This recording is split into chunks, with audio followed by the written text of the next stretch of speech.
तो हम बात करेंगे, है ना। अब किसकी बात करने वाले हैं? Basic concept of Indian economy की बात करने वाले हैं, basic concept of Indian economy. And इसमें नेशनल इनकम की बात करेंगे, economic growth and economic development की बात करेंगे। ओके, तो प्रीवियस से क्वेश्चन की हम बात करें तो यहाँ से अच्छे खासे क्वेश्चन आए हैं यार, हर साल लगभग एक क्वेश्चन आ जाता है बेसिक कॉन्सेप्ट से या फिर इन चीज़ों से, तो एक बार हमको देखना बहुत ज़रूरी हो जाता है। तो क्वेश्चन नंबर 1 से स्टार्ट करते हैं।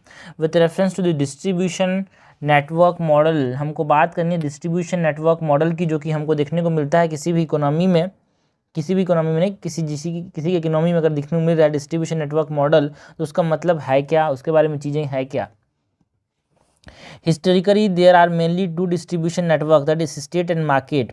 देखो भाई, हिस्टोरिकली हमारे पास 3 डिस्ट्रीब्यूशन नेटवर्क हैं, है ना। स्टेट मार्केट मिक्स भी होता है, ठीक है, स्टेट तो होता ही होता है, स्टेट होता है, मार्केट होता है ना, स्टेट मार्केट मिक्स भी हमारे पास देखने को मिलता है। सो इट इज़ इनकरेक्ट यार, नॉट टू 3। कोविड-19 vaccine distribution policy in India reflect the state distribution model.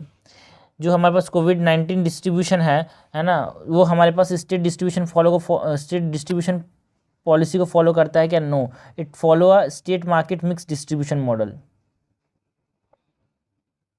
State और मार्केट मिल के इसको डिस्ट्रीब्यूट करते हैं। करेक्ट हमसे पूछा, करेक्ट तो कोई सा भी नहीं है, आंसर हो जाएगा डी।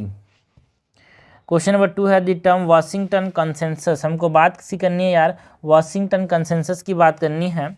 ये जो टर्म है was coined by the US economist John Wilson in 1989। John Wilson ने इसको कॉइन किया था, under which he suggested a set of policy reform which include. तो वाशिंगटन कंसेंसस के अंदर क्या क्या पॉलिसी रिफॉर्म्स यहाँ पे इंक्लूड होते हैं, ये हमसे पूछा गया है। ठीक है भाई, तो इसके अंदर हमारे पास इंटरेस्ट रेट लिबरलाइजेशन, जो हमारे पास किसी भी दर पे लोन देती है बैंक्स, है ना, कोई भी बैंक हो, चाहे इंटरनेशनल बैंक हो चाहे लोकल बैंक्स हो, है ना, वो जो लोन जिस दर पे दे रही है उसको कम करो यार, लिबरलाइज करो, उसको कम करो, जिससे लोग ज़्यादा लोन ले पाए, ज़्यादा इन्वेस्टमेंट करेंगे, ज़्यादा प्रॉफिट होगा और दुनिया का इकोनॉमी को भी प्रॉफिट होगा। अब मैनेज फ्लोटिंग एक्सचेंज रेट, ना भाई ना, यहाँ पे किसके बारे में बात करते हैं, है ना, ये किसके बारे में बात करते हैं? He talk about what? He talk about a manage excluding exchange rate. No, इन्होंने कॉम्पिटिटिव एक्सचेंज रेट की बात की थी, है ना। इंस्टेड जो सेंट्रल बैंक हमारे पास एक्सचेंज रेट को मैनेज कर रहा है, वो बोला कि कंपटीशन से इसको मैनेज किया जाए। So he talked about the competitive exchange rate.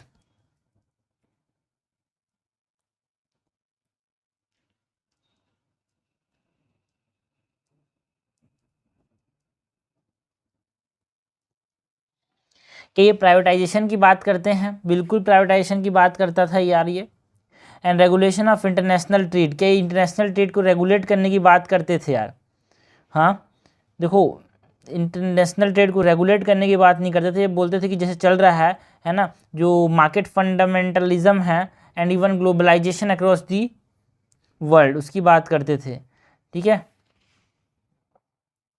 ना, मतलब ये रेगुलेशन जो है इंटरनेशनल ट्रेड का, मतलब हमारे पास जो बैरियर्स हैं, एंट्री बैरियर्स, एग्जिट बैरियर्स, वो अभी जो है ना इसको हटाने की बात करते थे। So he talks about deregulation in the sense of abolishing barriers. Okay, deregulation की बात करते थे, नॉट रेगुलेशन की। हमारे पास जो बैरियर्स हैं एंट्री बैरियर्स में, एंट्री बैरियर्स उसको हटाने की बात करते थे, है ना। Deregulation in terms of entry and exit barriers.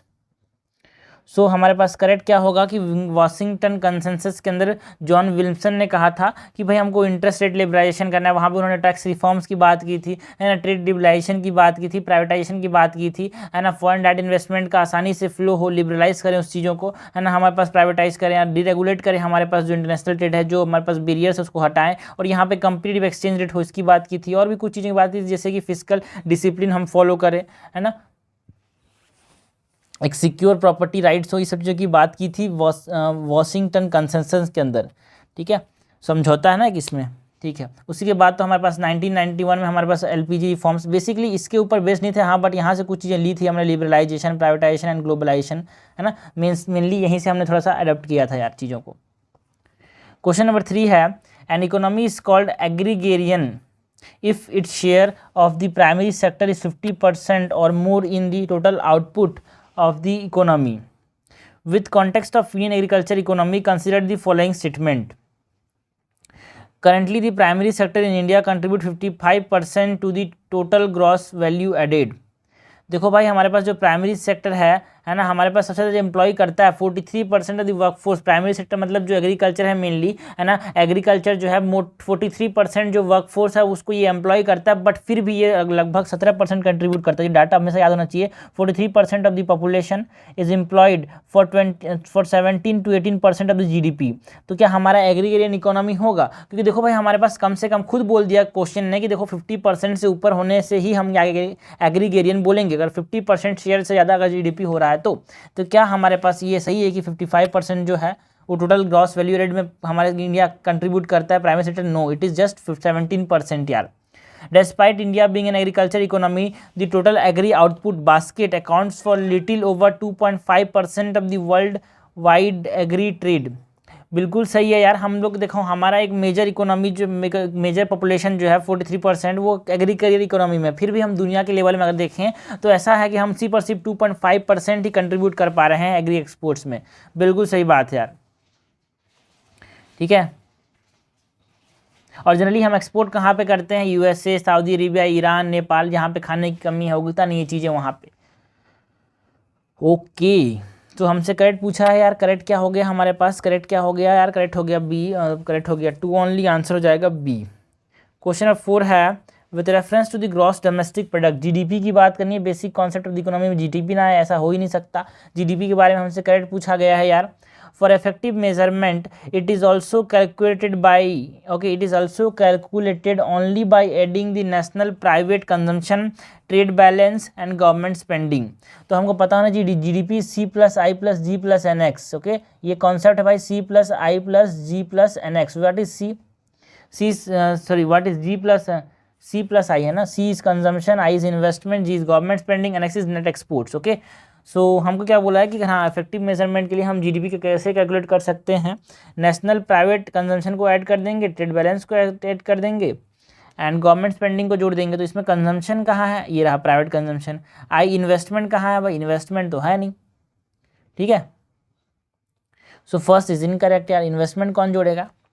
The use of export minus import factor is to add the expenditure on imports not produced in the nation only।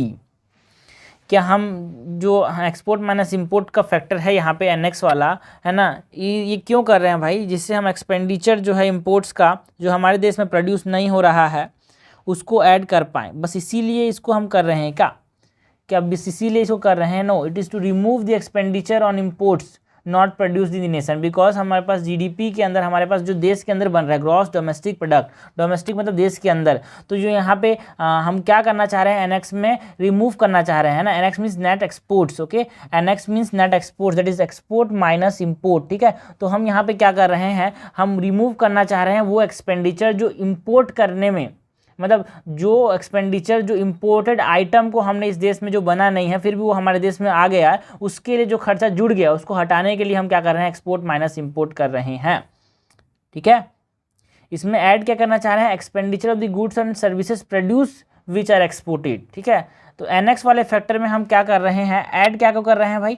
Expenditure on the imports are not produce in the nation. No, इसको हम add नहीं कर रहे हैं, इसको remove कर रहे हैं, ठीक है। इसको सब्सट्रैक्ट कर रहे हैं। ऐड क्या कर रहे हैं? हम ऐड कर रहे हैं वो एक्सपेंडिचर को कि गुड्स एंड सर्विस हमारे देश में जो बन रहा है वो बाहर जा रहा है, उस एक्सपोर्ट्स को हम इंक्लूड कर रहे हैं, इम्पोर्ट्स को हम एक्सक्लूड कर रहे हैं।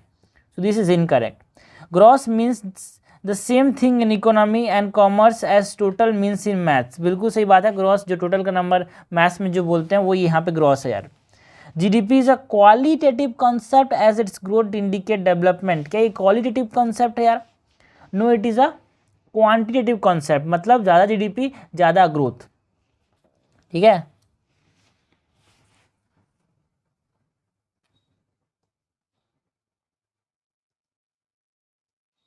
It is a quantitative concept। सो यहाँ पे हमसे करेक्ट पूछा है, करेक्ट जाएगा C। क्वेश्चन नंबर 5 है with reference to the net domestic product. NDP की बात करनी है। हमने ग्रॉस डोमेस्टिक प्रोडक्ट की बात कर ली, अब NDP की बात करनी है। NDP क्या है? Consider the following statement. It is a GDP calculated after addition of the value of depreciation. Okay, what is NDP हमको पता होना चाहिए, बेसिक चीज़ है। NDP is equal to GDP minus depreciation. Depreciation क्या होता है? जो कॉस्ट होता है भाई हम लोग, है ना। Depreciation is what? जो वेयरिंग एंड टीयरिंग में जो चीज़ें भग जाती हैं उसी को हम डिप्रिसिएशन बोलते हैं। तो GDP that is calculated after addition of the value of depreciation, no it is after subtracting it यार, सो गलत है ये। The value of net domestic product of an economy is always higher than the value of GDP. क्या NDP जो होगा हमेशा GDP से बड़ा होगा? हाँ, गलत है भाई, because NDP of the economy has to be always lower than GDP for the same year. Since ऐसा कोई नहीं है कि हमें पास डिप्रिसिएशन जीरो हो, कुछ ना कुछ तो मशीन चल रही तो खराबी होगा ही होगा यार, कुछ ना कुछ तो खराब होगा, मशीन है। सो ऐसा कभी होगा ही नहीं कि नेवर जीडीपी से बड़ा हो जाए एनडीपी, कभी होगा ही नहीं, it is never possible. So ये क्या बोल रहा है? NDP of the economy is always higher, no it is always lower यार, so this is incorrect. Calculation of net domestic product are used only for the domestic purpose. जो NDP है क्या उसी पर सिर्फ डोमेस्टिक पर्पस के लिए इस्तेमाल करते हैं? बिल्कुल, क्योंकि हमको बताता है कि हमारा अचीवमेंट कितना रहा है इकोनॉमी के अंदर, है ना। जैसे कि एरिया, रिसर्च एंड डेवलपमेंट में कितना रहा है, बिकॉज अगर दूसरे कंट्री को हम कंपेयर करें तो वो हमारे पास उसको कंपेयर नहीं कर सकते। दैट्स वाई जो एनडीपी है उसी पर सिर्फ डोमेस्टिक पर्पस के लिए इस्तेमाल किया जाता है, इंटरनेशनल पर्पस के लिए इस्तेमाल नहीं किया जाता। हमसे इनकट पूछा, इनकट जाएगा A1 and 2 only. Question number 6 किया यार, क्वेश्चन नंबर 6 देखते हैं। It is the total value of all finish good and services produce by a country citizen in a given financial year. तो याद रखना टोटल वैल्यू पूछा गया है फाइनेंस गुड का, ठीक है। ये सब तो ठीक है, यहाँ पे जो सबसे इंपॉर्टेंट चीज़ है वो कंट्री के सिटीजन्स को जो प्रोड्यूस किए जाते हैं एक फाइनेंशियल ईयर में। अगर विद इन द कंट्री बोलता तो ये क्या होता भाई? ग्रॉस डोमेस्टिक प्रोडक्ट होता, बट यहाँ पे कंट्री सिटीजन की बात हो रही है इसीलिए क्या है? Gross national product. Okay, which one of the following statement appropriately describe the net national product. ठीक है, नेट नेशनल प्रोडक्ट की बात करें तो ग्रॉस नेशनल प्रोडक्ट में हम डिप्रिसिएशन को सब्सट्रैक्ट कर देंगे तो हमारे पास नेट नेशनल प्रोडक्ट आ जाएगा। Okay, so it is what it is the GDP calculated after adjusting the weight of the value of depreciation. This is basically the net form of GDP.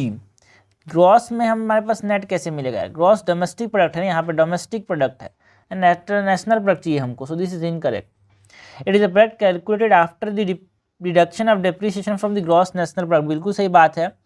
NNP क्या है? Net national product is equal to gross national product minus depreciation. This is correct.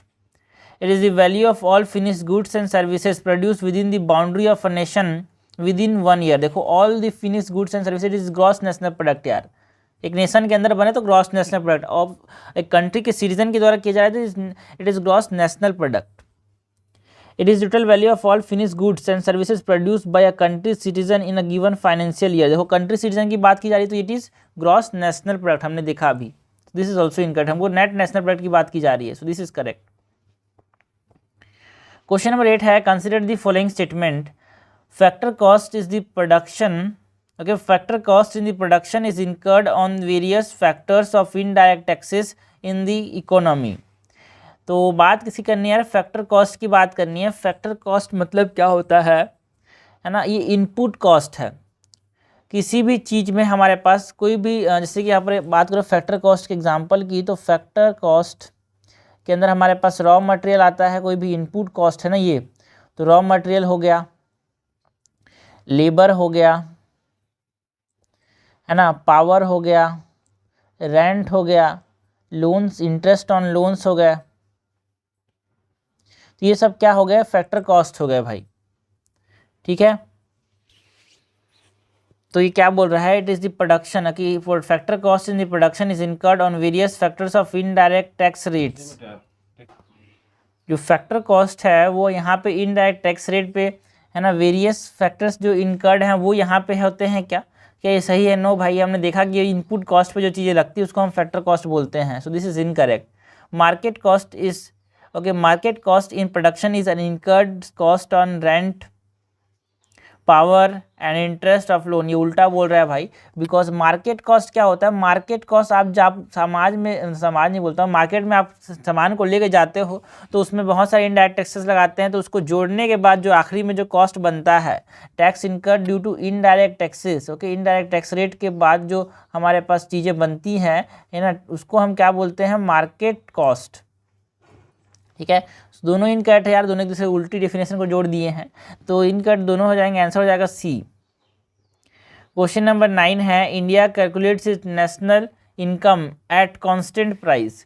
India जो है अपना national income को calculate करता है at constant price, okay, national income at constant price is nothing but GDP, while the developed nation calculate it at current price. India जो है constant price पे major करता है, बट दुनिया में जो डेवलप्ड नेशन है, हम तो डेवलपिंग नेशन है यार, तो करंट प्राइस पे डेवलप्ड नेशन यहाँ पे कैलकुलेट करते हैं। क्यों कैलकुलेट करते हैं ये हमसे पूछा गया, रीजन पूछा गया, करेक्ट कारण क्या है। Changes in calculation parameter by Niti Aayog after succeeding the erstwhile planning commission, गलत है यार। Calculation of the national income at current price does not contain the inflation value, ना, inflation which is the major part of income calculation is adjusted in constant price calculation. हमने क्या किया है, हमने inflation को एडजस्ट कर लिया constant price को कैलकुलेट करते करते, बट जो डेवलप्ड नेशन होते हैं ना, उन्होंने इसको एडजस्ट नहीं किया यार, है ना, because inflation has been around 2% for many decades, it means, है ना, लो लेवल एंड स्टेबल है, इसीलिए वहाँ पे वो उसको मेज़र नहीं करते, बट हमारे यहाँ इन्फ्लेशन हाई रहता है, तो इसीलिए हमने एडजस्ट किया है यार, इसीलिए हमारे पास कांस्टेंट प्राइस। तो याद रखना, something that is constant, okay, constant हमारे पास इंडिया के अंदर है because it is inflation adjusted. Exam में कंफ्यूज आता है यार हम लोग, कांस्टेंट प्राइस में इन्फ्लेशन एडजस्टेड था कि करंट प्राइस में था, तो कांस्टेंट है तो एक चीज़ रहेगी ऐसे, है ना, करंट मतलब समझना कि करंट इसीलिए करंट प्राइस में इसीलिए कैलकुलेट करते हैं कि वो वहाँ बहुत सालों तक इन्फ्लेशन कांस्टेंट था, तो वहाँ पे जरूरत नहीं है इन्फ्लेशन के एडजस्ट करने की, बट कांस्टेंट प्राइस में हमारे पास इन्फ्लेशन को कैलकुलेट करते हैं कौन इन्फा से याद रख लेना, कौन इन्फा, कांस्टेंट प्राइस में इन्फ्लेशन एडजस्टेड है। क्वेश्चन नंबर 10 है, in the early period economist use progress, growth and development interchangeably, but during 1970s clear meaning of this term really evolved. With context of growth and development, consider the following statement. Okay, in the early period economists used progress, growth and development interchangeably, कि growth और development same होता है, ऐसे बोलते थे पहले, है ना, but during the 1970s clear meaning of this term really evolve, पहले ये सेम था, अब जो है वो डिफरेंट हो गया है। With the context of growth and development consider the following statement, हमको ग्रोथ एंड डेवलपमेंट के बीच में डिफरेंस बताना है एक तरह से, है ना। Economic growth is qualitative term, it's hard to measure in real term like net growth of the road network. क्या इकोनॉमिक ग्रोथ एक क्वालिटेटिव टर्म है यार, कि उसको मेजर नहीं कर सकते इकोनॉमिक ग्रोथ को? क्या ये स्टेटमेंट सही है यार? गलत बात है यार। Economic growth is not qualitative but it is a quantitative term, we can measure growth यार, वी कैन मेजर ग्रोथ, ठीक है। इकोनॉमिक ग्रोथ कैसे मेजर कर सकते हैं कि कितने टन्स यहाँ पे हमारे पास फूड प्रोडक्शन हो रहा है, कितना रोड बन रहा है, वो सब चीज़ों को, तो ये क्वालिटेटिव टर्म नहीं है, इट इज़ अ क्वांटिटेटिव।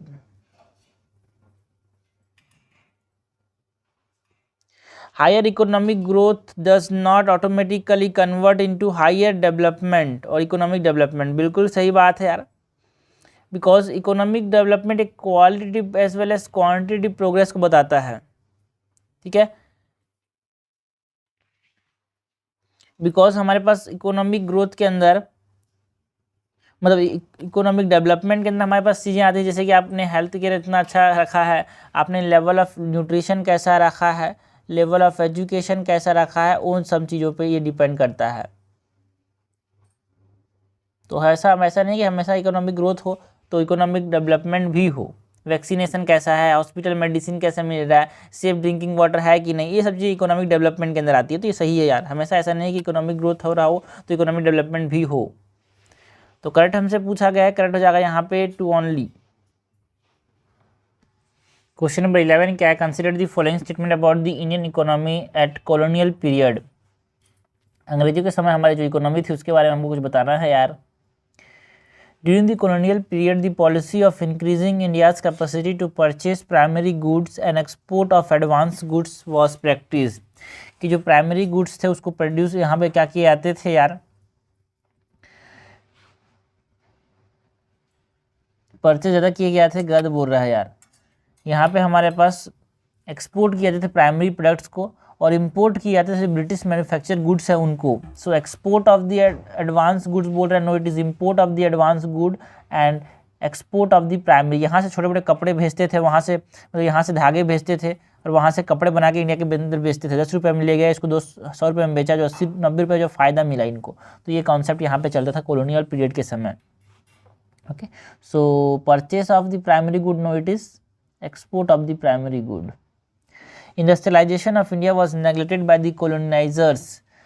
बिल्कुल सही बात है यार, है ना, क्योंकि इंडस्ट्रियलाइज नहीं करना चाहते थे इसको, बस रॉ मटेरियल एक तरह से एक्सप्लॉइट करना चाहते थे इंडिया को for the raw material. The decade before independence was marked by good growth due to world war, due to significant changes in productivity of the overall Indian economy. ये गलत है यार, बिकॉज वर्ल्ड वार के समय जो independence वाला समय था वहाँ पे हमारे पास एक स्टेगनेशन देखने को मिला, उतना ज़्यादा प्रोडक्शन देखने को नहीं मिला था। और जो 20th सेंचुरी की जो फर्स्ट हाफ था वहाँ पे हमारे पास दैट इज़ 1901 से लेके 1950 तक ऐसा था भाई, एक ऐसा फेज था जहाँ पे हमारे पास less than 2% growth per year देखने को मिला। So this is incorrect, growth देखने को नहीं मिला था, गुड ग्रोथ बोरा गलत बात है कि स्टैग्नेंट ग्रोथ देखने को मिला था यार। इनकट हमसे पूछा है 1 और 3 इनकट, आंसर हो जाएगा सी। क्वेश्चन नंबर 12 है India's decision for a planned economy was also molded by some contemporary experience in the world। हमको करेक्ट बताना है भाई, जो इंडिया का एक्सपीरियंस है कि वो क्या करना चाहता है, एक प्लान्ड इकोनॉमी पाना चाहता है, वो आज के ज़माने में कुछ जो एक्सपीरियंसेस हैं, कुछ जो घटनाएं हो रही है उससे भी एक तरह से रिलेटेड हैं यार, है ना, उससे भी प्रभावित हैं। सो ड्यू टू डिप्रेशन और due to great depression in 1929 and the reconstruction challenge after the second world war. हाँ बिल्कुल, इसकी वजह से हमने देखा है डिप्रेशन ना हो, इसलिए हमने जो फाइनेंशियल कंपनीज है उनको डूबने से रोका है, ज़्यादा पैसा ना छापे उसको भी देखा है ना। Command economies in the world, पहला तो सही है, सेकंड देखते हैं यार, तो दो चीज़ सही हो सकता है। Command economies in the world started performing badly in terms of economic growth in 1950s। ना भाई ना, जो गुड इकोनॉमिक ग्रोथ देखने को मिला था like command economy Soviet union के अंदर, है ना, एंड ईस्ट यूरोपियन के अंदर, तो ऐसा नहीं है कि यहाँ पे कम इकोनॉमिक ग्रोथ देखने को मिला है। स्टार्टेड बैडली, ये गलत बोल रहा है। सो फर्स्ट करेक्ट हो जाएगा, आंसर हो जाएगा ए। क्वेश्चन नंबर 13 है with reference to the behavioural economy consider the following statement. हमको बात किसी करनी है यार, बिहेवियरल इकोनॉमिक्स की बात करनी है कि बिहेवियरल इकोनॉमिक्स क्या होता है। बिहेवियरल इकोनॉमिक्स का मतलब क्या होता है, economic development depend on fiscal policy, monetary policy, taxation rather than intangible things such as human psychology। कि ये बोलता है बिहेवियरल इकोनॉमीज यार, हाँ, कि ये बिहेवियरल इकोनॉमीज का कॉन्सेप्ट ऐसा है ना भाई ना, बिकॉज आप समझना ये बोलता है कि देखो भाई, जो economic development just not depend on the physical policy, monetary policy, taxation, but it is also rooted in the human psychology, sociology, cultures, norms, इस पर डिपेंडेंट है, ये भी बोलता है। तो रादर बोल रहा तो गलत बोल रहा है यार ये, and behavior something that is related to human psychology, culture, sociology, norms. Loan default increase if the frequency of meeting between creditors and debtors increase।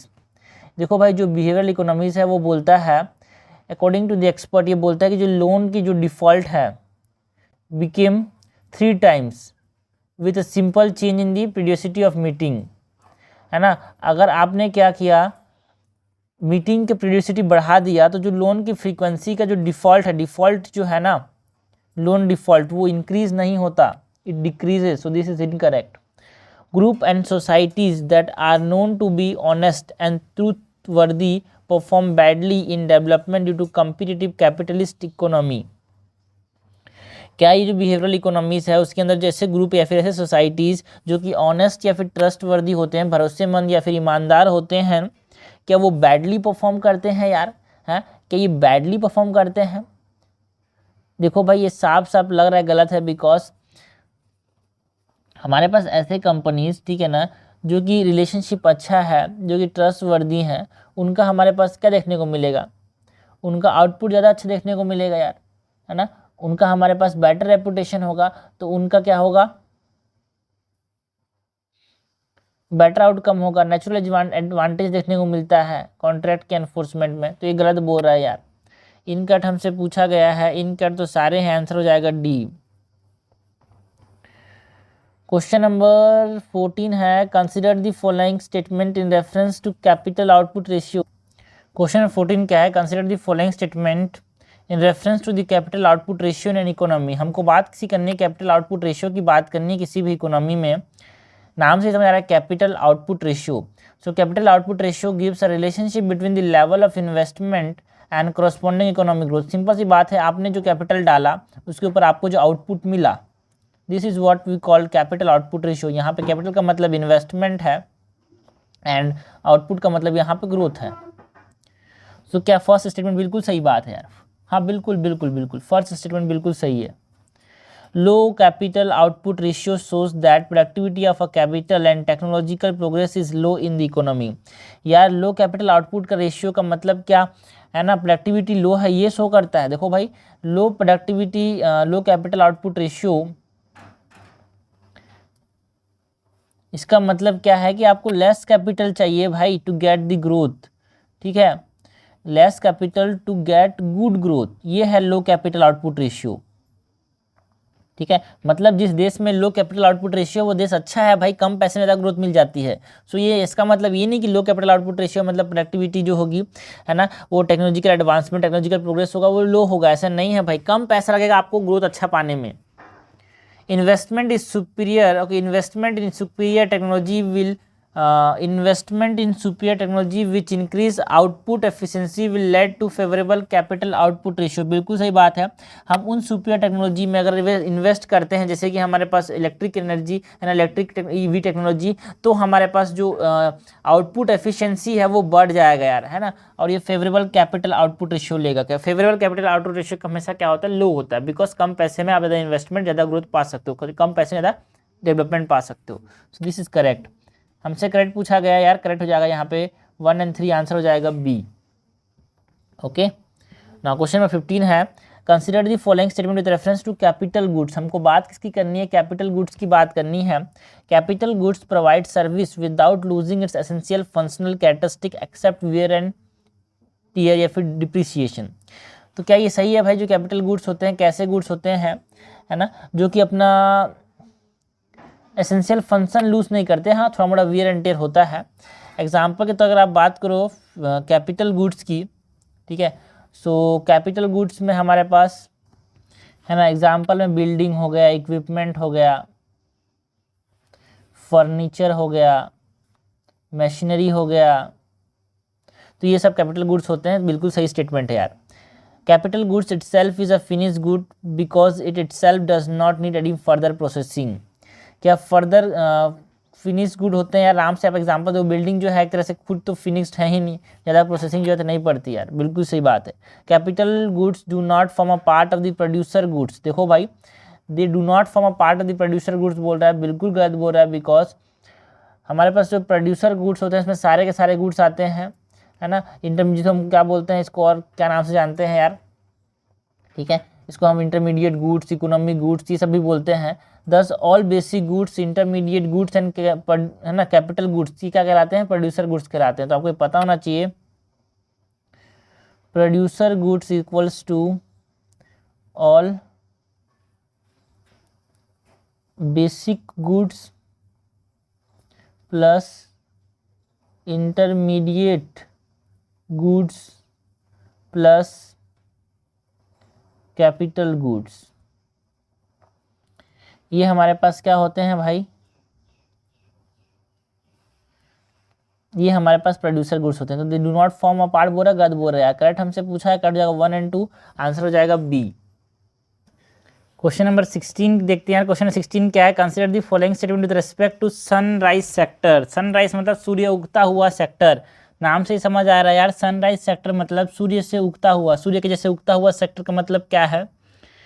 The sunrise sector industry is characterised by high growth rate and high degree of innovation. बिल्कुल सही बात है, सूर्य उगता है उसी प्रकार यहाँ पे ग्रोथ रेट हाई होता है एंड इनोवेशन एक तरह से हाई होता है यार, है ना। और इनमें जो है वेल्दी वेंचर कैपिटलिस्ट इन्वेस्ट करते हैं, सो ये हमारे पास बिल्कुल सही, जैसे कि हमारे पास अगर हम सनराइज सेक्टर की बात करें तो जो ड्रोन टेक्नोलॉजी है वो सब हो गया, सेमी कंडक्टर्स हो गया, ग्रीन एनर्जी हो गया, जीनोमिक्स एंड फार्मा हो गया, this are what they are known as sunrise sector. Food processing, information technology and telecom are termed as sunrise sector. देखो भाई बिल्कुल सही बात है, इसमें आईटी सेक्टर भी आता है, फूड प्रोसेसिंग भी आता है, पेट्रोकेमिकल्स आते हैं, एग्रीकल्चरल ड्रोन्स आ गए हैं ना, ये सब चीज़ हमारे पास आते हैं, ब्लॉकचेन हो गया, तो this are all called as sunrise sector because ये तेजी से यहाँ पे इनोवेशन देखने को मिल रहा है, तेजी से ग्रोथ देखने को मिल रहा है। क्वेश्चन नंबर 17 है, consider the following statement with reference to sector in economy. Different sectors की बात करनी है इकोनॉमी के अंदर, डिफरेंट सेक्टर्स की बात करनी है। Secondary sector include all industries that are concern with the manufacturing of usable products और फिनिश्ड गुड। क्या सेकेंडरी सेक्टर में हमारे पास इंडस्ट्रीज की बात होती है? बिल्कुल सही बात है। प्राइमरी में एग्रीकल्चर की बात होती है,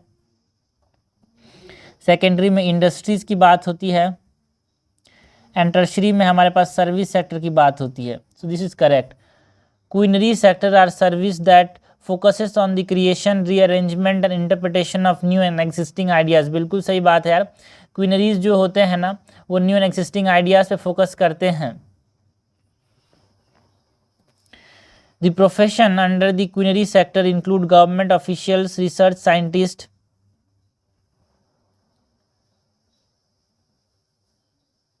फाइनेंशियल एंड लीगल कंसल्टेंट्स। बिल्कुल सही बात है, सर्विस सेक्टर के अंदर ही क्विनरी सेक्टर आता है।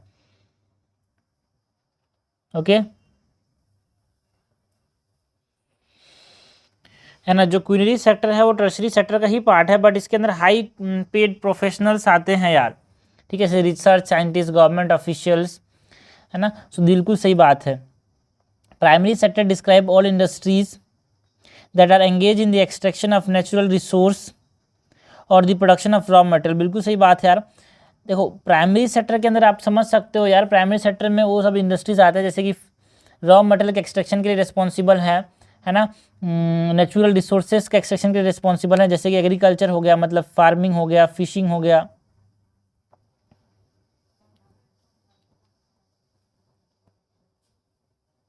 रॉ मटेरियल के एक्सट्रैक्शन के लिए रिस्पॉन्सिबल, तो ये भी सही है। हमसे कैट पूछा गया, क्या हो जाएगा? सब सही, तो आंसर हो जाएगा डी। क्वेश्चन नंबर 18 है, consider the following with reference to public good. हमको बात करनी है पब्लिक गुड की, ठीक है। तो मैंने एक क्वेश्चन में बताया था यार गुड्स वाला चीज़ की है ना, यहाँ पे मैंने बताया था producer good is equal to basic goods plus intermediate goods plus capital goods. इसी प्रकार का पब्लिक गुड्स की मतलब एक तरह से कॉन्सेप्ट है ये, पब्लिक गुड्स के बारे में हमको बताना है। तो दिस आर गुड्स और this goods are non excludable and non rivalrous. बिल्कुल सही बात है यार। एग्जाम्पल समझो पब्लिक गुड का, तो एक पब्लिक पार्क हो गया, ड्रेनेज सिस्टम हो गया, स्ट्रीट लाइटिंग हो गया, ये सब पब्लिक गुड है। तो आप इसको किसी को एक्सक्लूड नहीं कर सकते, या फिर आप इसके किसी के साथ नहीं बोल सकते कि भाई पब्लिक पार्क में आप किसी की राइवलरी हो गई, किसी के साथ कंपटीशन करना चालू करे। जैसे मोबाइल फोन में नोकिया है तो सैमसंग के साथ कम्पीट किया, सैमसंग एप्पल के साथ कम्पीट किया, तो आप समझना पब्लिक गुड्स में आप क्या नहीं कर सकते, कम्पीट नहीं कर सकते, राइवलरस नहीं होता ये। They are used by one person, neither prevents access to other person और nor it reduce availability to other। बिल्कुल सही बात है यार। आप एक स्ट्रीट लाइन पे आप एक पब्लिक पार्क इस्तेमाल करें, आप किसी और को रोक सकते हो क्या? वहाँ पे नहीं रोक सकते, है ना। Street light, flood control system are the part of the public good. बिल्कुल सही बात है यार। अब पब्लिक गुड का एग्जाम्पल याद रख लेना भाई, बहुत इंपॉर्टेंट है। जैसे पब्लिक पार्क हो गया, ड्रेनेज सिस्टम हो गया, पुलिस हो गया, तो करेक्ट हमारे पास क्या हो गया? डी। क्वेश्चन नंबर 19 है, the price of the producer goods. तो मैंने बताया था ना एक कॉन्सेप्ट में यहाँ पे प्रोड्यूसर गुड्स का, प्रोड्यूसर गुड्स में क्या क्या आता है? Basic goods plus intermediate goods plus capital goods, है ना। पब्लिक गुड का कॉन्सेप्ट देख लिया। तो हमको पूछा गया है the price of the producer goods, हमको बात की गई है प्रोड्यूसर गुड्स की। The price of the producer goods are not included in the summation of a country's gross domestic product। जो हमारे पास प्रोड्यूसर गुड्स का जो प्राइस है वो हमारे पास जीडीपी कैलकुलेशन में इस्तेमाल नहीं होता। प्रोड्यूसर गुड्स में मतलब जो बेसिक गुड्स हैं, इंटरमीडिएट गुड्स हैं और जो कैपिटल गुड्स हैं, इसको हम कैलकुलेट नहीं करते एंड नहीं करते डोमेस्टिक जीडीपी कैलकुलेशन में। क्यों नहीं करते? बिकॉज देयर एक्सक्लूजन और because their inclusion would have no effect. गलत बात है यार, नो इफेक्ट क्या होता है? Because their inclusion would lead to an under value estimation of GDP, ये भी गलत है यार। Because their inclusion would lead to an over exaggerated, बिल्कुल सही बात है।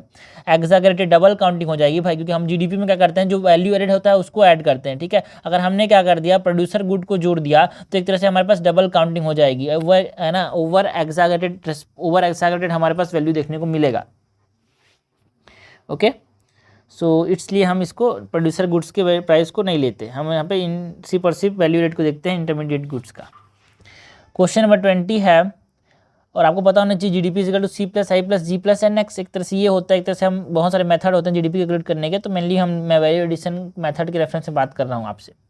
Consider the following statement with reference to the gross capital formation into Indian economy. हमको बात किसकी करनी है? ग्रॉस कैपिटल फॉर्मेशन की बात करनी है। ग्रॉस कैपिटल फॉर्मेशन के बारे में चीज़ें बतानी है। Gross fixed capital formation refers to the net increase in the physical asset in an economy. जो नेट इंक्रीज है इन द फिजिकल एसेट, उसको क्या बोलते हैं भाई? ग्रॉस फिक्स्ड कैपिटल फॉर्मेशन बोलते हैं क्या? बिल्कुल सही बात है, जिसमें investment is not calculated. It include all kind of financial asset, stock of inventories and other operating cost. नहीं भाई जी, जो ग्रॉस फिक्स कैपिटल फॉर्मेशन है उसके अंदर हमारे पास टोटल इन्वेस्टमेंट को इंक्रीज को नहीं मानते यहाँ पे, ठीक है। यहाँ पे हमारे पास क्या कैलकुलेट नहीं करते हैं, यहाँ पे हमारे पास एज वेल एज जो स्टॉक या फिर इन्वेंट्रीज में जो बढ़ा है या फिर जो ऑपरेटिंग कॉस्ट है वो सब चीज़ को एक्सक्लूड किया जाता है। Exclude all the financial asset, so it is incorrect. ये इंक्लूड नहीं करता, ये एक्सक्लूड करता है इन सब चीज़ों को। करेक्ट पूछा है, कट जाएगा A one only. Question number 21 क्या है यार? क्वेश्चन नंबर 21 देखते हैं। With reference to gross domestic product and gross national product which are the following statement kindly explain the difference between them. तो जीडीपी और जीएनपी के बीच में डिफरेंस बताना है यार।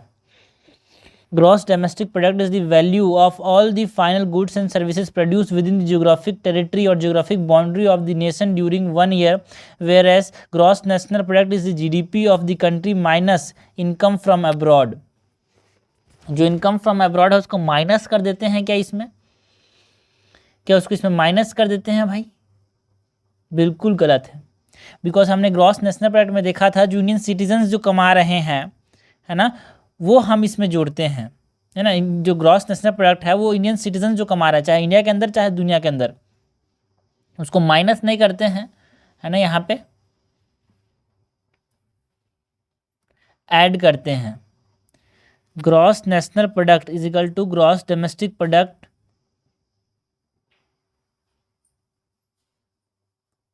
Plus income from abroad.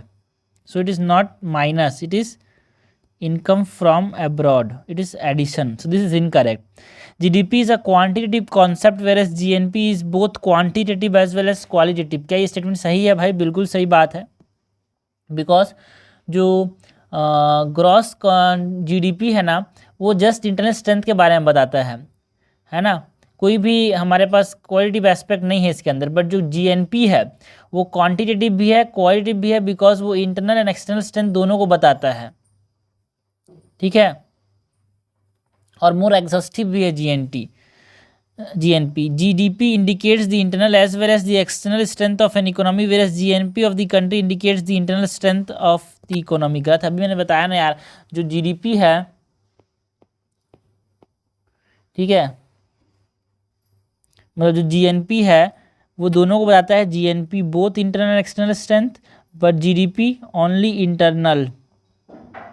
Okay, private remittances constitute the part of the GDP whereas interest on the external loans constitute the part of the GNP। देखो private remittances मतलब समझना, जो दूसरे देश से हमारे देश में पैसा आ रहा है वो क्या है? रिमिटेंसेस हैं, ठीक है। जो दूसरे देश से हमारे देश में पैसा आ रहा है वो क्या है? रिमिटेंसेस हैं, ठीक है। तो जो रिमिटेंसेस हैं वो क्या जीडीपी के पार्ट होंगे यार? डोमेस्टिक प्रोडक्ट के पार्ट होंगे? नहीं। और जो हम इंटरेस्ट पे कर रहे हैं west the interest on the external loans, वो जीडीपी के पार्ट है, बिकॉज हमारा ही तो बाहर से पैसा मिल रहा है यार। सो it is a part of the GDP not GNP. तो ये उल्टा कर दिया गया है।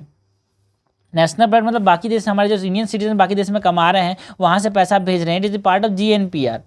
So this is incorrect. हमसे करेक्ट पूछा, कट जाएगा B2 ओनली। क्वेश्चन नंबर 22 है, with reference to the calculation of national income. हमको बात किसकी करनी है यार? कैलकुलेशन ऑफ नेशनल इनकम की बात करनी है। Calculation of national income, which of the following statement is are correct about cost and price in the context of national income counting. हमको करेक्ट पूछा गया है किसके बारे में? कॉस्ट एंड प्राइस के बारे में पूछा गया है। करेक्ट स्टेटमेंट 1 क्या है? Factor cost is also known as the production cost as it is the input cost the producer has to incurred in the process, whereas the market cost is derived after adding the indirect taxes to the factor cost of the product. बिल्कुल सही बात है। Factor cost को आप production cost भी बोल सकते हो, जिसमें रॉ मटेरियल जो आप बना रहे हो इनपुट में, जैसे कि हम रेंट होता है ना, इंटरेस्ट हो गया, हमने देखा था पहले भी, ठीक है, वो सब चीज़ों को यहाँ पे हम देखते हैं, है ना, लाइक दी रेंट, इंटरेस्ट, है ना, लैंड, वो सब चीज़ों पे चीज़ें हैं ना, ठीक है, वो सब चीज़ को हम कैलकुलेट करते हैं, तो हमारे पास इसको प्रोड्यूसर कॉस्ट भी बोलते हैं, इनपुट कॉस्ट भी बोलते हैं, बट जो मार्केट कॉस्ट है वो तब देखने को मिलता है जब हम इनडायरेक्ट टैक्सेस को इसमें ऐड कर देते हैं। तो ये बिल्कुल सही बात है। Since January 2015 the CSO has switched over to calculate the national income at factor cost so that GST can be separately identified. देखो भाई, हम जो स्विच ओवर किए हैं ना, वो मार्केट प्राइस पे स्विच ओवर किए हैं, not to the factor cost, ठीक है, मार्केट कॉस्ट, फैक्टर कॉस्ट पे नहीं, हम मार्केट प्राइस पे यहाँ पे स्विच ओवर किए हैं और मार्केट कॉस्ट पे, ठीक है। सो इट इज़ इनकरेक्ट यार। As per the recommendation of the National Statistical Commission NSC, base year was revised from 2004 to 2011-12। बिल्कुल सही बात है, बच्चे को पता होना चाहिए जो बेस ईयर चल रहा है ना, वो क्या है भाई, 2011-12 चल रहा है, कैलकुलेशन ऑफ GDP पे। ओके, क्वेश्चन नंबर 4 क्या है, price at base year is current price and it's reflect the impact of the present inflation in it. जो प्राइस जो है बेस ईयर पे, बेस ईयर मतलब 2011-12 भी जो बेस ईयर चल रहा है, उस समय जो प्राइस था वो करंट प्राइस है क्या? हाँ, वो करंट प्राइस नहीं है, वो कांस्टेंट प्राइस है। Price at the base year is called as constant price. And उससे हम आज के ज़माने का जो प्राइस है, आज का प्राइस जिसको हम करंट प्राइस बोलते हैं, उसको हम यहाँ पे क्या करते हैं, मतलब इम्पैक्ट को बताने के लिए देखते हैं यार। उससे करेक्ट हमसे पूछा गया यार, करेक्ट तो हमारे पास fourth is incorrect, fourth is incorrect, fourth is incorrect and first is correct and third is correct, ठीक है। तो आंसर हो जाएगा बी। क्वेश्चन नंबर 23 है, in the context of comparing GDP and GVA, that is GDP gross domestic product and GVA is gross value added, दोनों को जब हम कंपेयर करें तो उसके बारे में चीज़ें हमको बतानी है। Gross value added indicate the value added at various sector at supply side where GDP is arrived by adding of all the expenditure done in an economy which indicate the demand side. क्या GVA हमारे पास supply side से आता है और GDP क्या हमारे पास demand side से आता है? क्या ये सही है भाई? क्या ये सही है? बिल्कुल सही बात है। इस चीज़ को आपको समझना है। ग्रॉस वैल्यू एडेड आप समझना, सप्लाई साइड में जो चीज़ ऐड होती जा रही है उसको हमने ग्रॉस वैल्यू एडेड दिया, एंड जो डिमांड साइड, डोमेस्टिक प्रोडक्ट, जितना प्रोडक्ट कितना होगा, जितना डिमांड होगा, जितना एक्सपेंडिचर करेंगे हम उस पर, उसको हम क्या बोल रहे हैं, है ना, क्योंकि C+I+G+NX is what we called GDP। तो एक तरह से ये हमारे पास क्या हो रहा है यार, एक तरह से एक्सपेंडिचर की बात कर रहा है ना। गवर्नमेंट ने कितना, खुद ने कितना कंज्यूमर ने कितना एक्सपेंड किया, इन्वेस्टमेंट कितना किया, गवर्नमेंट ने कितना एक्सपेंड किया, एक्सपोर्ट कितना नेट था। तो यहाँ पे एक तरह से ये डिमांड साइड से बात कर रहा है GDP। While GDP is a good measure in comparative studies, GVA is better measure to compare different sector within the economy। क्या ये सही है भाई? बिल्कुल सही बात है। GDP जो है कंपेरेटिव स्टडी, अगर डिफरेंट देश को हमको कंपेयर करना है तो हमारे पास GDP एक बेटर मेजर है, बट डिफरेंट सेक्टर को हमको कंपेयर करना है, like primary sector, secondary sector, या फिर कोई पर्टिकुलर सेक्टर को, है ना, जैसे कि हमारे पास एग्रीकल्चर सेक्टर हो गया, लाइक हमारे पास इंफॉर्मेशन टेक्नोलॉजी सेक्टर हो गया। तो अगर उसको कंपेयर करना है तो हमारे पास GVA is a better indicator यार। तो करेक्ट हमसे पूछा, करेक्ट जगह बोथ 1 and 2, आंसर हो जाएगा C। क्वेश्चन 24 है, which of the following statement showing the relationship और showing the relation between economic growth and economic development, ठीक है। तो economic growth and economic development के बीच में हमसे क्या पूछा गया, रिलेशन के बारे में बात करनी है। इनकरेक्ट हमसे पूछा गया है। Economic growth is a quantitative, हमने पहले भी देख लिया यार, इकोनॉमिक ग्रोथ एक क्वांटिटेटिव टर्म है, GDP का ग्रोथ जो है इकोनॉमिक ग्रोथ है, whereas economic development is a qualitative term. बिल्कुल सही बात है। इकोनॉमिक डेवलपमेंट मतलब समझना न्यूट्रिशन का लेवल क्या हो रहा है उस देश में, है ना, उस देश में हमारे पास एजुकेशन का लेवल कैसा है, वो सब चीज़ को हम क्या बोलते हैं, इकोनॉमिक डेवलपमेंट बोलते हैं। तो it is a qualitative term, बिल्कुल सही बात है यार। सेकंड स्टेटमेंट है, higher economic growth automatically brings in higher economic development. जरूरी नहीं है यार, है ना, जरूरी नहीं है कि ऐसा हो ही हो, है ना। कुछ जगह अगर सपोज करो कि इकोनॉमिक ग्रोथ मतलब बिल्डिंग्स का बढ़िया बनना, रोड्स का बढ़िया बनना, इसका इकोनॉमिक ग्रोथ, बट ऐसा ना हो कि भाई, है ना, वहाँ पे चोरी डकैती हो रही है, वहाँ पे क्राइम्स बढ़ रहे हैं, तो इकोनॉमिक डेवलपमेंट, इकोनॉमिक ग्रोथ तो हो रहा है बट इकोनॉमिक डेवलपमेंट नहीं हो रहा है। So it is not automatically brings higher economic development. So this is incorrect यार, ठीक है। GDP indicates that GDP indicate the economic growth of an economy, whereas per capita income indicate economic development. देखो भाई ये दोनों जो है GDP as well as per capita income, ये दोनों के दोनों क्या बताते हैं, इकोनॉमिक ग्रोथ को बताते हैं यार। ठीक है, हमारे पास अगर हम बात करें कि हमारे पास इकोनॉमिक ग्रोथ कैसे पता चलता है, तो ये हमारे पास पता चलता है, मतलब इकोनॉमिक डेवलपमेंट कैसे पता चलता है, तो हम बात करेंगे जेंडर इक्वालिटी, है ना, जेंडर इनइक्वालिटी इंडेक्स से पता चलता है ना। हमारे पास जो डेवलपमेंटल इंडेक्स है, ह्यूमन डेवलपमेंट इंडेक्स HDI हो गया, ह्यूमन डेवलपमेंट इंडेक्स, उससे पता चलता है। और हम बात करें तो लिटरेसी रेट हमारे पास है ना, हमारे पास क्वालिटी ऑफ लाइफ इंडेक्स से पता चलता है। तो सब चीज़ें हमारे पास बताती हैं कि इकोनॉमिक डेवलपमेंट ठीक से है कि नहीं। तो ये गलत बोल रहा है, दूसरा बोल रहा है, because GDP as well as per capita income both है ना, पर कैपिटा इनकम बोथ हमको क्या बताते हैं, दोनों हमारे पास इकोनॉमिक ग्रोथ के बारे में ही बताते हैं। सो ये गलत हो गया, हमसे इनकरेक्ट पूछा है, second and third is incorrect, answer हो जाएगा 24 का क्या हो जाएगा आंसर C। 25 है, which of the following perfectly explain the meaning of GDP of an economy. Meaning of GDP के बारे में कौन बता रहा है यार, perfectly explain the meaning. Okay, so GDP is the value of all the final goods and services produce within the boundary of a nation during 1 year, adding expenditure on the imports not produce in the nation. जो expenditure है हमारे पास imports का जो हमने लाया, उसको add करेंगे क्या, देखो हमको पता है जो एक्सपेंडिचर है on imports not produce in the nation, क्या इसको ऐड करेंगे इसमें, ना भाई ना, उसको ऐड नहीं करेंगे, उसको सब्सट्रैक्ट करेंगे, बिकॉज वो एक्सपेंडिचर जो हमारे देश में नहीं बना है, बिकॉज उसे तो उसको इंपोर्ट कर रहे हैं, अगर हमने उसको ऐड कर दिया तो वो हमारे देश की बनी हुई चीज़ के बारे में कहाँ बताएगा। उसको ऐड नहीं करेंगे, उसको सब्सट्रैक्ट करेंगे, उसको माइनस करेंगे। GDP is the value of all the final goods and services produced within the boundary of a nation. तो during a 1 year, removing expenditure of the goods and services produced which are exported but not sold within the country। यार इसको remove नहीं करना है, इसको add करना है यार। ठीक है, जो हमारे देश में बन रहा है, एक्सपोर्ट किया जा रहा है, हमारे पास इंपोर्ट्स को क्या करना होता है, माइनस करना होता है। याद रखना, इंपोर्ट्स को माइनस करना रहता है, एक्सपोर्ट्स को प्लस करना रहता है। इसलिए तो NX निकालते हैं। NX is what, it is export minus import. Okay, so this is also incorrect. Gross domestic product is the value of all the final goods and services produce within the boundary. ठीक है, all final goods, याद रखना, final important चीज़ है, boundary important चीज़ है, of a nation during 1 year, ये भी इंपॉर्टेंट चीज़ है, in which government spending and trade balance are also added as its one component. बिल्कुल सही बात है। GDP का मतलब समझना C+I, GDP equals to C+I+G+NX, ये हो गया। ठीक है, तो इस NX में मैंने बताया कि हम एक्सपोर्ट्स को इंक्लूड करते हैं, इंपोर्ट्स को सब्सट्रैक्ट करते हैं, तो ये बेस्ट डेफिनेशन हो गया है GDP का। GDP is the value of all the final goods and services produced within the boundary of a nation during 1 year minus national private consumption। No, it is added यार, it is added bro। ठीक है, तो ये गलत हो गया। Question number 26 है, consider the following statement with reference to purchasing power parity. हमको ट्रिपल की बात करनी है, परचेसिंग पावर पैरिटी की बात करनी है, PPP exchange rate. Okay, purchasing power parity exchange rate की बात करनी है। It is the rate at which the currency of one country would have to be converted into that of another to buy the same amount of goods and services in each country. बिल्कुल सही बात है। Purchasing power parity exchange rate वो rate होता है, suppose आपको 1 केला खरीदना है इंडिया के अंदर, आपको 1 केला खरीदना है अमेरिका के अंदर, तो आपको 1 केला खरीदने के लिए सपोज इंडिया में आपको 20 रुपये चाहिए, तो अमेरिका में कितना डॉलर चाहिए, वो डॉलर की value is what we call purchasing power parity exchange rate. तो बिल्कुल सही बोल रहा है। PPP exchange rate are more volatile than market exchange rate. जो परचेसिंग पैरिटी एक्सचेंज रेट है वो ज़्यादा वॉलेटाइल होते हैं। नो, क्योंकि बाई मार्केट में चीज़ें ज़्यादा सप्लाई, डिमांड एंड सप्लाई से चीज़ें चलती है। ठीक है, so that's why PPP exchange rates are less as compare to market exchange rate are, है ना। तो market exchange rate are more volatile because market जो चलता है वो डिमांड एंड सप्लाई से चलता है यार। ठीक है,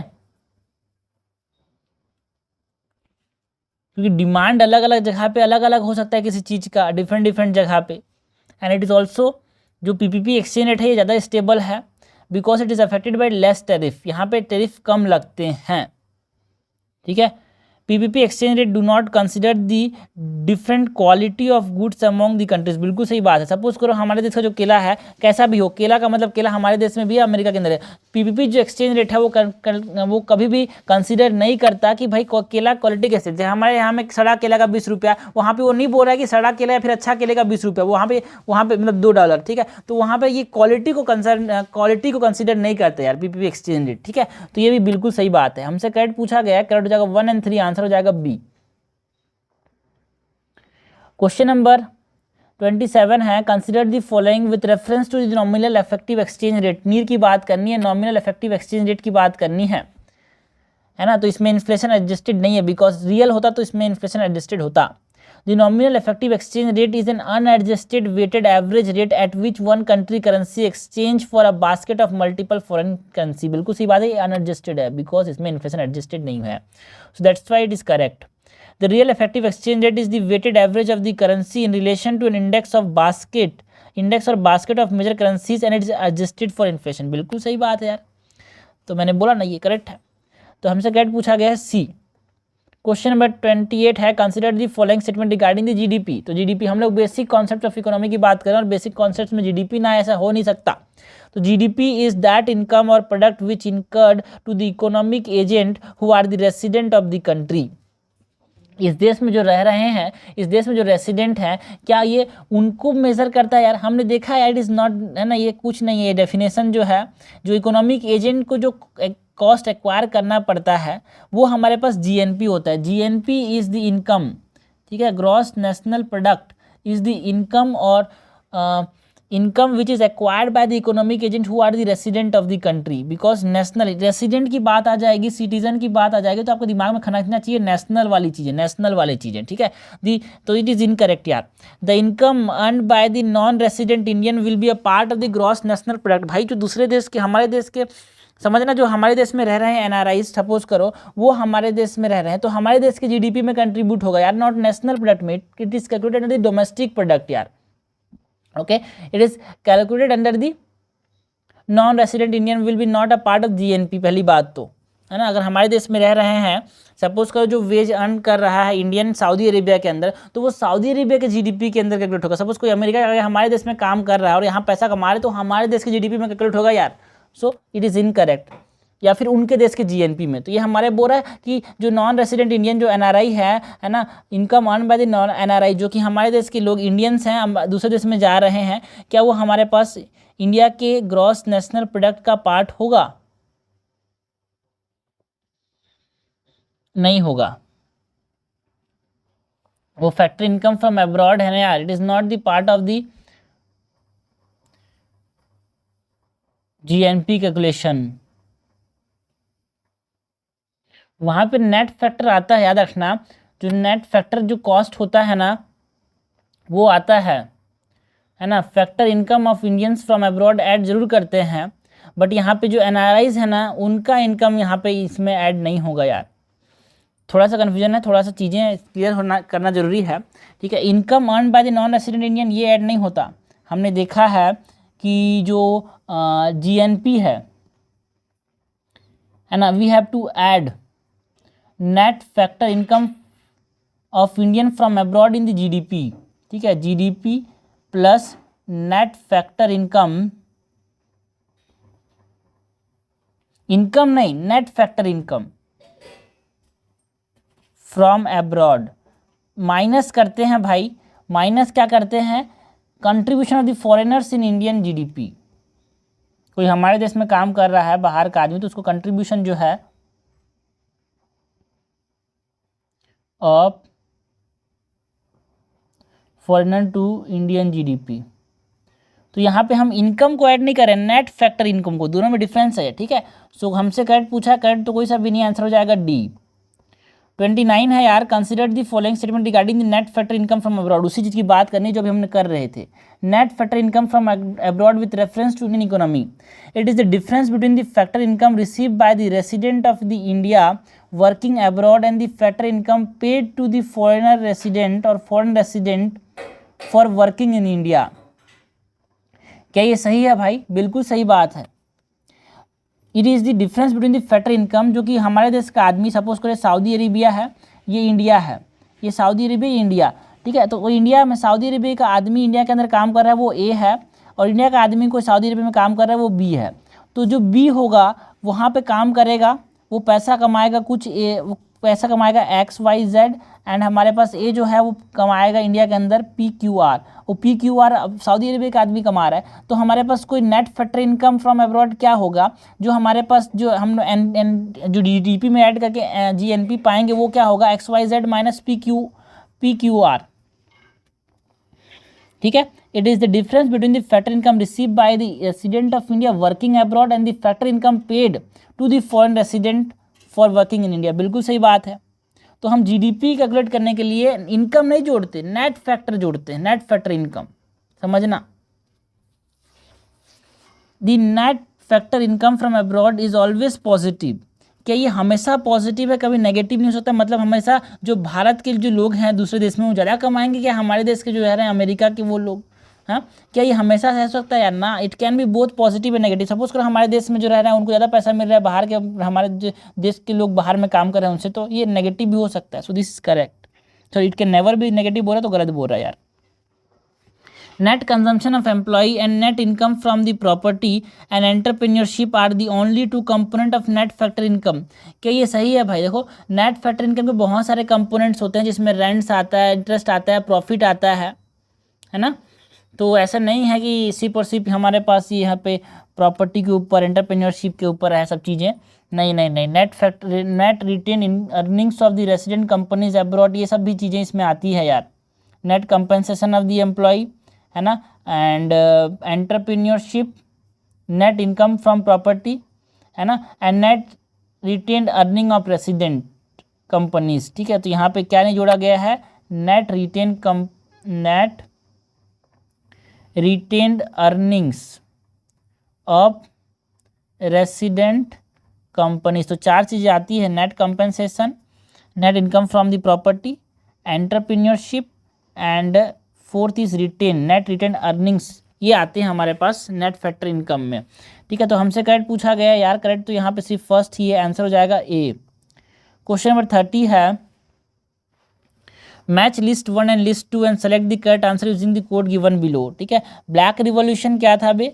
black revolution is revolution in petroleum यार, ठीक है। Revolution in petroleum is black revolution, तो ये गलत हो गया। तो ऐसे ही हमको आंसर मिल गया B is the correct answer, ठीक है यार, सिंपल सा बात है। ब्लैक रिवॉल्यूशन बी हो गया। सिल्वर रिवॉल्यूशन मतलब आप समझना, सिल्वर रिवॉल्यूशन मतलब हमने समझना कि एग प्रोडक्ट में जो रिवॉल्यूशन आया उसको सिल्वर रिवॉल्यूशन बोला। पिंक रिवॉल्यूशन मतलब समझना मीट एंड पोल्ट्री में हमारे पास जो रिवॉल्यूशन आया उसको हमने पिंक रिवॉल्यूशन बोला। येलो मतलब ऑयल सीड जो मस्टर्ड है मेनली याद रखना, उससे हमने क्या बोला? येलो रिवॉल्यूशन बोला। तो ये हमको याद होना चाहिए। सिल्वर रिवॉल्यूशन मतलब अंडे के साथ जो अंडे का उत्पादन हमको बढ़ाना है, बिकॉज अंडे is the cheapest and the best source of nutrients, ठीक है। तो उसके रिवॉल्यूशन को हमने क्या बोला? सिल्वर रिवॉल्यूशन बोला। पिंक रिवॉल्यूशन मतलब हमको मीट और पोल्ट्री प्रोडक्ट्स के प्रोडक्शन को बढ़ाना है, बिकॉज आज के ज़माने में बहुत ज़्यादा जरूरी है प्रोटीन का सोर्स, और रिचेस्ट एंड चीपेस्ट सोर्स क्या है? Meat and poultry product. तो उसको हमने बढ़ाने की बात की, क्या नाम दिया उसको? Pink revolution. और ऑयल सीड्स जो है जहाँ से तेल निकल रहा है उसके उत्पादन को बढ़ाने की बात की, उसको हमने क्या बोला? येलो रेवोल्यूशन, ठीक है। और ये बहुत सारे रेवोल्यूशन है, जैसे कि हमारे पास ब्लू रिवोल्यूशन, मछली उत्पादन को बढ़ाने, इसको ब्लू रिवोल्यूशन। गोल्डन रिवोल्यूशन मतलब हमने हनी है ना, फ्रूट के प्रोडक्शन को बढ़ाने की बात की, हनी शहद के प्रोडक्शन को बढ़ाने की बात की, हॉर्टिकल्चर फ्लावर्स के प्रोडक्शन को बात की। ग्रीन रिवोल्यूशन बच्चे को पता है यार, एग्रीकल्चर प्रोडक्शन को बात की तो ग्रीन रिवोल्यूशन, ठीक है। व्हाइट रिवोल्यूशन मतलब दूध के प्रोडक्ट को बढ़ाने की बात की, डेयरी एंड मिल्क प्रोडक्शन को बढ़ाने की बात की, उसको बोला व्हाइट रिवोल्यूशन। तो ये सब चीज़ें बेसिक हैं जो कि हमको पता होनी चाहिए। ग्रे रिवोल्यूशन मतलब हमने फर्टिलाइजर्स के उत्पादन को बढ़ाने की बात की, उसको बोलते हैं grey revolution, okay. Brown revolution मतलब हमने क्या किया? लेदर प्रोडक्ट को बढ़ाने की बात की, और लेदर प्रोडक्शन को बढ़ाने की बात की, उसको हमने क्या नाम दिया? लेदर प्रोडक्शन को बढ़ाने की बात की, उसको क्या नाम दिया? ब्राउन रिवोल्यूशन, ठीक है। तो और कुछ चीज़ें जो मिल के यार, ब्लू तो मछली के बारे में पता ही है, ग्रे फर्टिलाइजर्स, ठीक है, ये पूछा जा सकता है। वाइट तो मिल्क है, ठीक है। गोल्डन ये पता होना चाहिए, golden is with reference to honey and fruits, ठीक है। और इम्पॉर्टेंट क्या है? ब्लैक तो पेट्रोलियम हो ही गया, गोल्डन हो गया, ब्राउन मतलब लेदर प्रोडक्ट,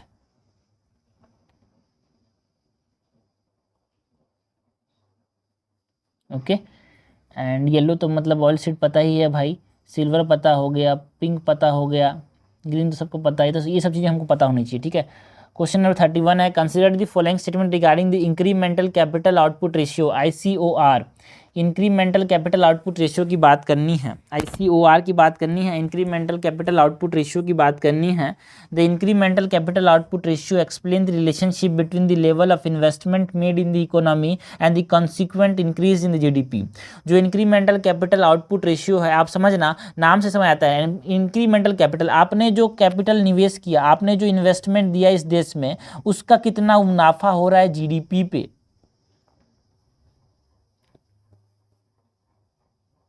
उसको हम क्या बोल रहे हैं यार, उसी को तो हम क्या बोल रहे हैं, इंक्रीमेंटल कैपिटल आउटपुट रेशियो बोल रहे हैं, ठीक है। सो दिस इज बिल्कुल correct. It measure is used predominantly in determining country's level of production efficiency and a higher ICOR is preferred as it indicate a country's production is more efficient. गलत बात है यार, अगर ICOR ज़्यादा है मतलब ज़्यादा पैसा लग रहा है यार GDP ग्रोथ करने के लिए, मतलब इनएफिशिएंट प्रोडक्शन है ना। जिस देश में कम निवेश का ज़्यादा उत्पादन हो, ज़्यादा प्रोडक्शन हो, ज़्यादा ग्रोथ हो, उसको हम बोलेंगे अच्छा देश ना। तो ज़्यादा ICOR मतलब खराब एफिशिएंसी, उस देश के लोग ठीक से काम नहीं कर रहे, वहाँ पर चीज़ें ठीक से हो नहीं रही है, ठीक है। तो ICOR ज़्यादा मीन्स लेस एफिशिएंसी यार। सो दिस इज इनकरेक्ट, हमसे इनकरेक्ट पूछा, इनकरेक्ट जाएगा B2 ओनली। क्वेश्चन नंबर 32 है, consider the following statement regarding natural farming. हमको बात करनी है नेचुरल फार्मिंग की। It is considered as an agro ecology based diversified farming system which integrates crop, trees and livestock with functional diversity. बिल्कुल सही बात है। नेचुरल फार्मिंग समझना भगवान के मतलब नेचुरल फार्मिंग नेचर के, प्रकृति के, है ना, हम लोग पास में जाके खेती करने की बात कर रहे हैं। नेचुरल फार्मिंग मतलब वहाँ पे ट्रीज भी रहेंगे, वहाँ पे हमारे पास लाइफ स्टॉक्स भी रहेंगे, वहाँ पे क्रॉप्स भी उगाएंगे, सबको एक तरह से इंटीग्रेटेड वे में यहाँ पे उगाना is called as natural farming. बिल्कुल सही बात है। It will reduce the government heavy subsidiary burden and also help prevent water pollution। बिल्कुल सही बात है यार, जो बहुत ज़्यादा सब्सिडी बर्डन कर रही है गवर्नमेंट, ज़्यादा मैक्सिमम जो समझ लेना हर साल बजट में 1 लाख करोड़ का तो हमारे पास फर्टिलाइजर सब्सिडी पास होता है यूरिया के अंदर। तो बहुत ज़्यादा सब्सिडी का जो बर्डन है उसको रिड्यूस करेगा और वाटर पॉल्यूशन जो हो रहा है उस फर्टिलाइजर से उसको भी कम करेगा। तो नेचुरल फार्मिंग यही हमको फायदा कर रहा है सर। दिस इज करेक्ट, हमसे करेक्ट पूछा गया, करेक्ट हो जाएगा बोथ 1 and 2, आंसर हो जाएगा C। क्वेश्चन नंबर 33 है, what is are the possible impact of the rise in the direct tax collection. अगर डायरेक्ट टैक्स कलेक्शन बढ़ रहा है, मतलब डायरेक्ट टैक्स का एग्जांपल बताओ भाई। सबसे बड़ा डायरेक्ट टैक्स का एग्जांपल है कॉर्पोरेट टैक्स या फिर इनकम टैक्स। तो corporate tax and income tax are the example of what, are the example of direct tax. अब इनडायरेक्ट टैक्स का एग्जांपल बताओ भाई। GST जो है वो एक इनडायरेक्ट टैक्स है। आप किसी दिन जाके दुकान में, किसी दिन जाके आप सरकार को नहीं बोलते कि मैं आज GST भरने आया हूँ, हर दिन दुकान में खरीदने आते हो, हर चीज़ में GST लगती है, तो वो इनडायरेक्ट टैक्स है एक, ठीक है।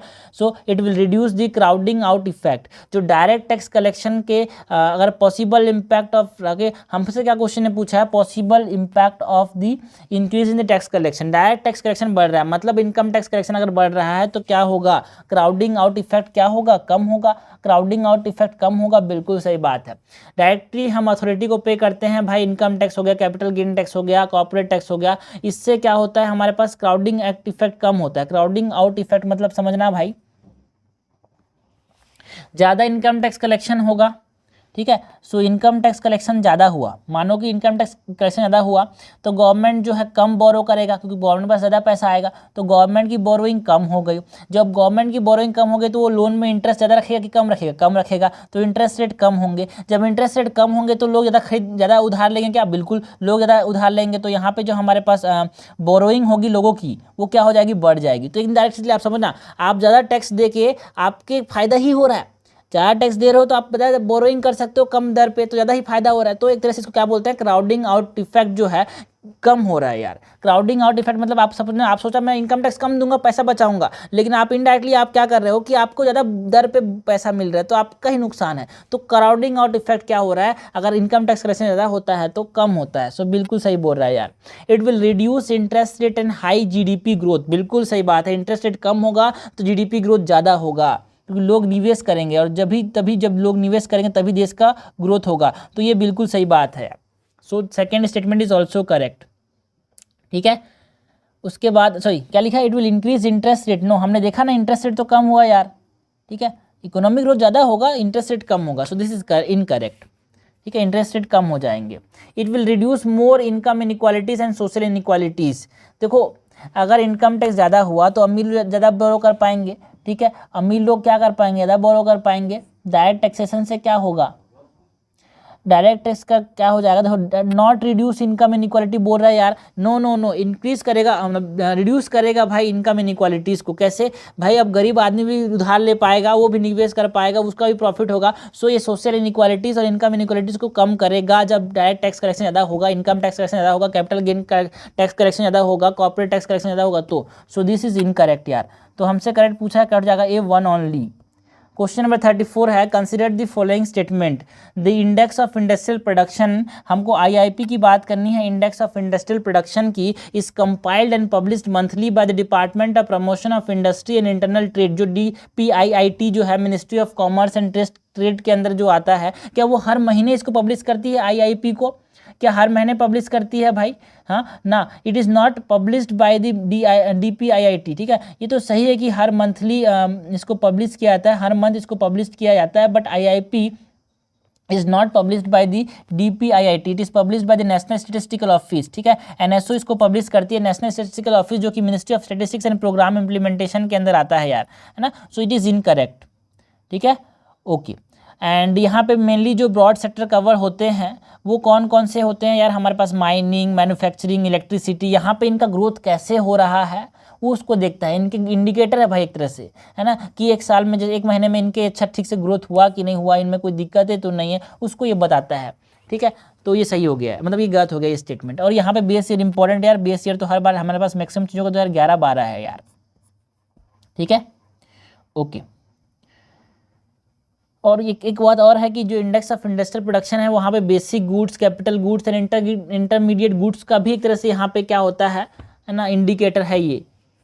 उसके बाद है crude oil has the highest weightage in 8 core industries. देखो भाई, जो 8 कोर इंडस्ट्रीज़ हैं जो कि बहुत इंपॉर्टेंट है हमारे देश के, जो 40% जो ग्रोथ को देखते हैं, जो इंडेक्स ऑफ इंडस्ट्रियल प्रोडक्शन है उसमें 40% जो वेटेज वाले जो कंपनीज़ हैं, जो चीज़ें हैं, जो सेक्टर्स हैं, उनको ग्रुप करके हमने क्या बना दिया, 8 कोर इंडस्ट्रीज़ बना दिया। इस देश में 8 ऐसे कोर इंडस्ट्रीज़ हैं जिनमें अगर कुछ भी नुकसान होता है, इनमें अगर कुछ भी दिक्कतें होती तो हमारे देश के लिए बहुत नुकसान है। तो ये 8 कोर इंडस्ट्रीज़ में कौन कौन से इंडस्ट्रीज़ आते हैं ये हमसे पूछा जाता है, और कौन कौन से इंडस्ट्री को ज़्यादा वेटेज दिया जाता है ये हमसे पूछा जाता है। तो याद रखने का तरीका क्या है,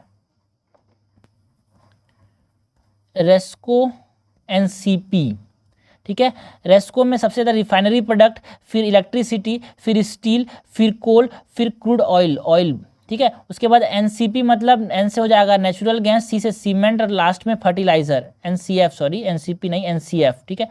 तो फर्टिलाइजर का सबसे कम वेटेज दिया गया है, फर्टिलाइजर को सबसे कम वेटेज दिया गया है। सबसे ज़्यादा जो रिफाइनरी प्रोडक्ट्स हैं, उसको सबसे ज़्यादा वेटेज दिया गया है। ये हमेशा सपने भी ये तरीका, ये ट्रिक नहीं भूलना है, बिकॉज हर बार क्वेश्चन एक ना एक आ ही जाता है यार 8 कोर इंडस्ट्रीज़ के ऊपर, वेटेज के ऊपर, ठीक है। तो रेस्को एनसीएफ इज द ट्रिक। तो क्रूड ऑयल को हाईएस्ट वेटेज नहीं मिला है, highest weightage is given to the refinery product, okay. The index of industrial production is the only measure of physical volume of the production. क्या यहाँ पे सिर्फ और सिर्फ फिजिकल वॉल्यूम को ही देखते हैं कि कितना ज़्यादा अमाउंट में प्रोड्यूस हो रहा है? यस, बिल्कुल अमाउंट को ही देखते हैं यार, ये फिजिकल वॉल्यूम को, कितना ज़्यादा पेट्रोल जो था वो रिफाइन हुआ, कितना ज़्यादा इलेक्ट्रिसिटी बना, कितना ज़्यादा स्टील बना, कितना ज़्यादा सीमेंट बना। तो इसमें सिर्फ और सिर्फ क्वांटिटी देखी जाती है, फिजिकल वॉल्यूम देखी जाती है इंडेक्स ऑफ इंडस्ट्रियल प्रोडक्शन के अंदर। और उसमें भी सबसे 8 जो इंडस्ट्रीज़ हैं जिनमें 40% कंट्रीब्यूशन करता है इस देश के इंडस्ट्रियल प्रोडक्शन को, तो वो हमारे पास 8 कोर इंडस्ट्रीज़ बनाते हैं। सबसे ज़्यादा जो वेटेज मिलता है वो रिफाइनरी प्रोडक्ट को मिलता है, सबसे कम जो है फर्टिलाइजर्स को मिलता है। रेस्को एनसीएफ ट्रिक है, ठीक है। हमसे करेक्ट पूछा गया है यार, करेक्ट हो जाएगा 1 और 3, करेक्ट हो जाएगा 3 ओनली, आंसर हो जाएगा बी।